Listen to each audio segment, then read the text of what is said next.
नमस्कार विद्यार्थी मित्रांनो, करंट अफेअर्स बाय मेघाली या मराठी यूट्यूब चॅनलवरती आपले मनपूर्वक स्वागत.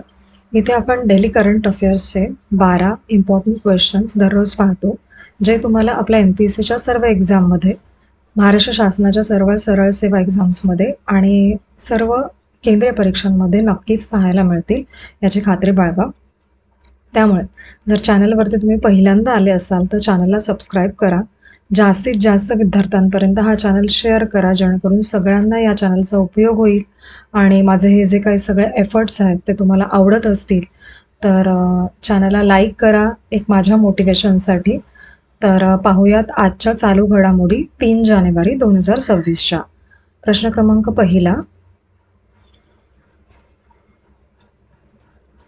भारतातील पहिले स्लम फ्री सिटी बनण्याच्या मार्गावरती असलेले शहर कोणते आहे? पर्याय आहे ए मुंबई, बी अहमदाबाद, सी सुरत आणि डी पुणे. तर याचं योग्य उत्तर आहे पर्याय क्रमांक सी सुरत.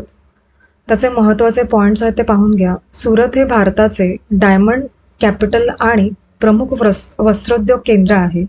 इन सितू रिडेव्हलपमेंट म्हणजे झोपडपट्टी असलेल्या त्याच ठिकाणी बहुमजली इमारत उभारून रहिवाशांचे पुनर्वसन करणे आणि PMAY चा उद्देश म्हणजे ही योजना आहे, या योजनेअंतर्गत हा प्रोग्राम राबवला जाणार आहे. तर PMAY चा उद्देश आहे हाऊसिंग फॉर ऑल साध्य करणे. ओके, सुरतचे मॉडेल इतर भारतीय शहरांसाठी रोल मॉडेल ठरण्याची शक्यता आहे. पुढील प्रश्न क्रमांक 2, ओपेकने 2026च्या पहिल्या तिमाहीपर्यंत उत्पादन स्थिर ठेवण्याचा निर्णय घेतला. का घेतला? पर्याय आहेत ए तेलाची कमतरता असल्यामुळे, बी चीनच्या दबावामुळे, सी संभाव्य तेल साठ्याच्या अतिरेकामुळे आणि डी युद्धजन्य परिस्थितीमुळे. तर याचं योग्य उत्तर जे आहे ते आहे पर्याय क्रमांक सी संभाव्य तेल साठ्याच्या अतिरेकामुळे. महत्त्वाचे पॉईंट्स आहेत ते पाहून घ्या. ओपेकचा फुल फॉर्म तुम्हाला माहितीच असेल, organisation of the petroleum exporting countries. स्थापना त्याची झालेली आहे 14 सप्टेंबर 1960 रोजी आणि मुख्यालय आहे व्हिएन्ना, ऑस्ट्रिया येथे. आणि संस्थापक सदस्य देश आहेत Iran, Iraq, Kuwait, Saudi Arabia आणि व्हेनेझुएला. त्याचं धोरण काय आहे या संस्थेचं? तर सदस्य देशांच्या पेट्रोलियम धोरणांमध्ये समन्वय आणि एकत्रीकरण करणे. आणि चीनने स्टोरेज बेस्ड डिमांड मॅनेजमेंट वापरून तेल बाजारातील अस्थिरता कमी केलेली आहे. याच्यावरती पण आपण एक प्रश्न पाहिला होता गेल्या दिवसांमध्ये करंट अफेअर्सवरतीच. प्रश्न क्रमांक 3,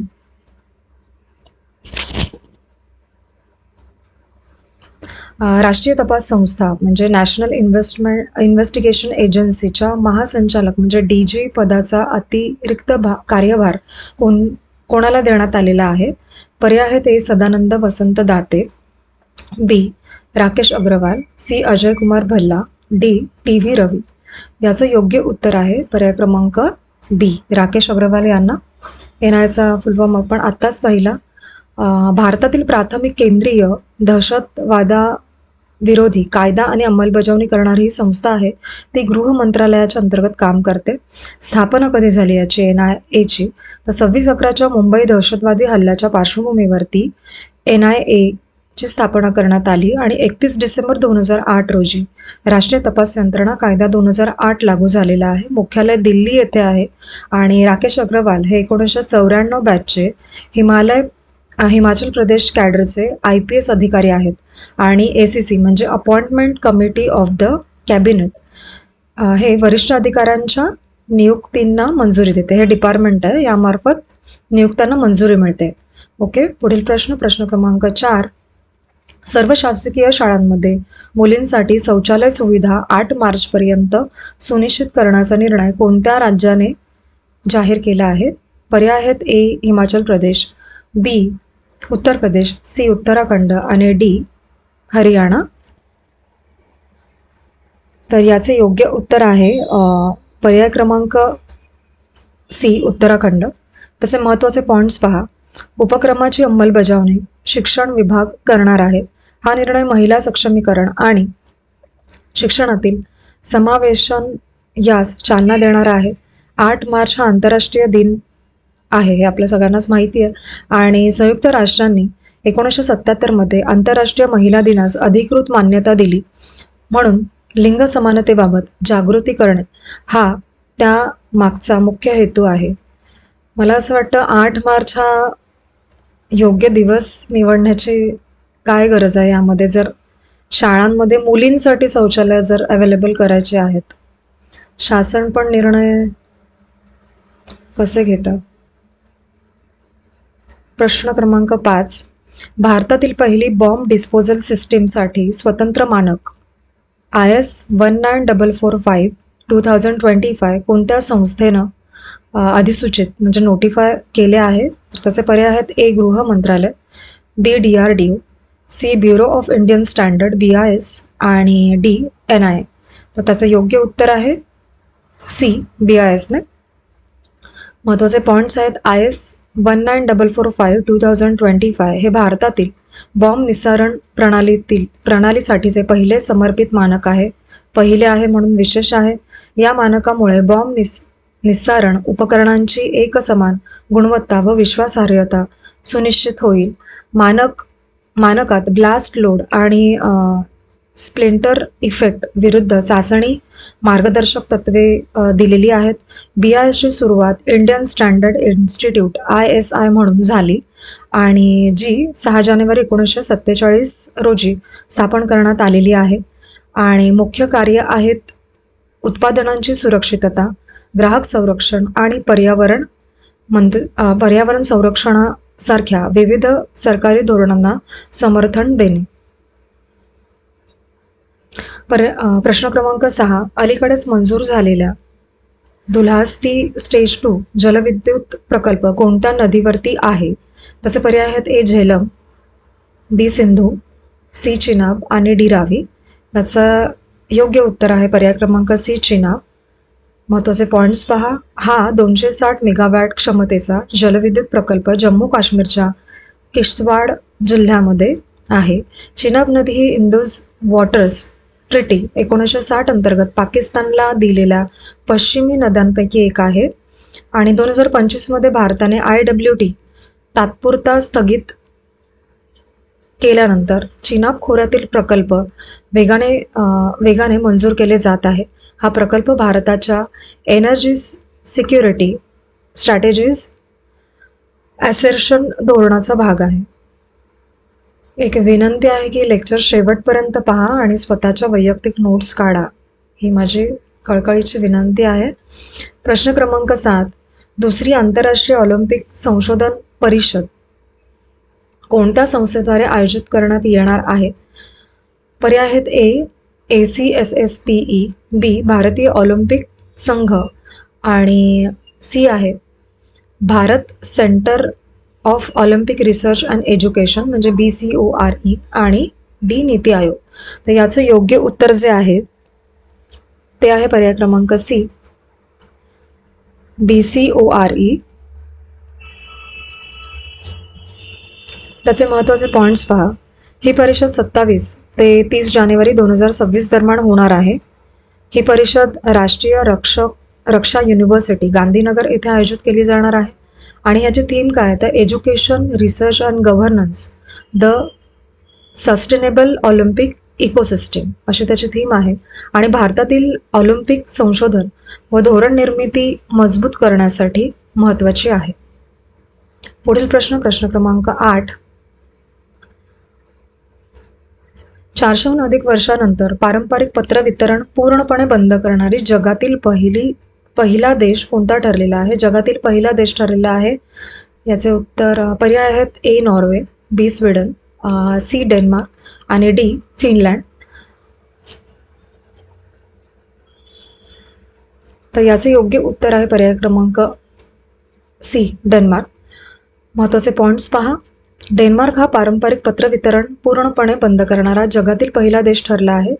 2000 नंतर डेन्मार्कमध्ये पत्रव्यवहारात सुमारे 90% घट झाली आहे आणि पोस्ट नॉर्ड या सरकारी टपाल सेवेद्वारे शेवटचे पत्र वितरित करण्यात आले आणि हा निर्णय उच्च डिजिटल इंटिग्रेशन दर्शवतो. मात्र वृद्ध आणि इंटरनेट वंचित नागरिकांसाठी अडचण निर्माण करू शकतो हा निर्णय.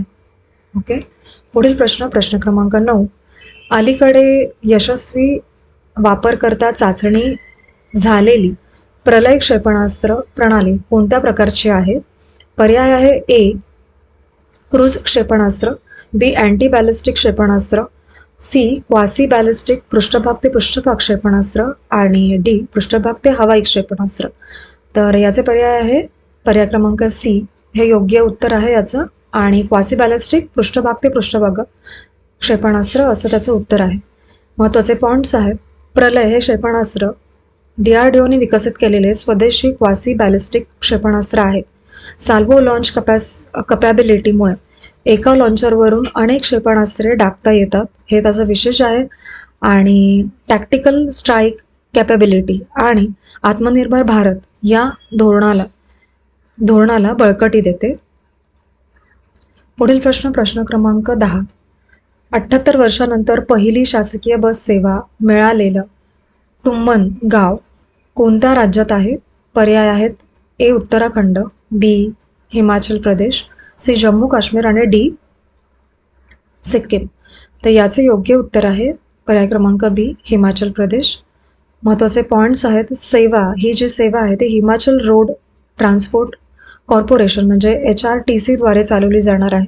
ही सेवा ग्रामीण दळणवळण आणि सामाजिक समावेशन मजबूत करणारी आहे. पुढील प्रश्न क्रमांक 11. चर्चेत असलेले ऑपरेशन मिलाप हे कोणत्या संस्थेद्वारे राबवले जाते? पर्याय आहेत ए गृह मंत्रालय, बी दिल्ली सरकार, सी दिल्ली पोलीस आणि डी NIA. तर याचं योग्य उत्तर आहे दिल्ली पोलीस, पर्याय क्रमांक सी. महत्त्वाचे पॉईंट्स पहा. ऑपरेशन मिलाप ही हरवलेल्या व्यक्तींचा शोध घेण्यासाठी दिल्ली पोलिसांची विशेष मोहीम आहे. या मोहिमेअंतर्गत दक्षिण पश्चिम दिल्लीमध्ये जवळजवळ 1303 व्यक्तींचा शोध लागलेला आहे आत्तापर्यंत. आणि या व्यक्तींमध्ये 434 मुले व 869 प्रौढ आहेत. मोठा आकडा आहे हा. आणि ऑपरेशन मिलाप हे कम्युनिटी पोलिसिंगचे प्रभावी उदाहरण आहे. ठीक आहे. पुढील प्रश्न आहे प्रश्न क्रमांक 12 आणि आपल्या आजच्या लेक्चरमधला शेवटचा प्रश्न. जानेवारी 2026 मध्ये क्रिप्टोकरन्सी मायनिंग व एक्सचेंजचा कायदेशीर मान्यता देणारा देश कोणता आहे? तर त्याचे पर्याय आहेत ए कझाकस्तान, बी उझबेकिस्तान, सी तुर्कमेनिस्तान आणि डी अझरबैजान. याचं योग्य उत्तर आहे पर्याय क्रमांक सी तुर्कमेनिस्तान. महत्त्वाचे पॉईंट्स पहा. क्रिप्टोकरन्सीला आभासी मालमत्ता म्हणजे व्हर्च्युअल असेट्स म्हणून नागरी कायद्यांतर्गत वर्गीकृत करण्यात आलेले आहे. आणि डिजिटल चलनाला कायदेशीर चलन किंवा सिक्युरिटीजचा दर्जा दिलेला नाही आहे. आणि हा निर्णय तुर्कमेनिस्तानच्या मर्यादित आर्थिक सुधारणांचा भाग मानला जातो. तर आजचे आपले 3 जानेवारी 2026चे करंट अफेअर्स पाहून झालेले आहेत आणि तुम्ही लेक्चर शेवटपर्यंत पाहिलेत त्याबद्दल धन्यवाद.